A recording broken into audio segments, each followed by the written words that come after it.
বা যাদের বাড়ি আছে তাদের কানে যদি আমার এই আওয়াজ পৌঁছায়, তাদের উদ্দেশ্যে একটাই কথা বলবো।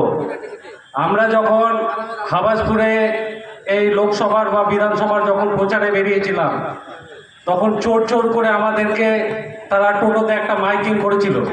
আপনারা সবাই অবগত আছেন এই ব্যাপারে। কিন্তু সপ্তাহখানেক আগে যে টেন্ডার নিয়ে একটা দুর্নীতি হয়েছে, যে টাকার বিনিময়ে একটা দুর্নীতি করেছে আমাদের প্রধান, সেটা নিশ্চয় আপনারা এই ব্যাপারে অবগত আছেন। তাহলে চোরকে, এটা আপনাদেরকে বিবেচনা করতে হবে, কংগ্রেসের প্রধান না তৃণমূল। আজকে আপনারা খবর খুললেই দেখতে পাবেন গত সপ্তাহে যে কিভাবে তারা এই টেন্ডার রিলেটেড এই চুরিটা হয়েছিল। তো আমাদের এখন হাবাসপুর পঞ্চায়েতে আমাদের 9টা মেম্বার আছে, আপনাদের কাছে 8টা আছে কংগ্রেস সিপিএম জোটের কাছে।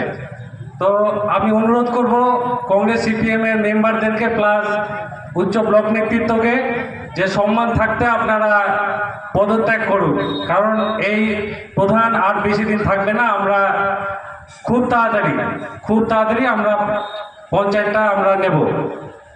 আর 21শে জুলাই কিভাবে যেতে হবে সেই ব্যাপারে আমাদের উচ্চ নেতৃত্ব বাপিদা আছে, আমাদের বাপনদা আছে, সেই ব্যাপারে বলবে।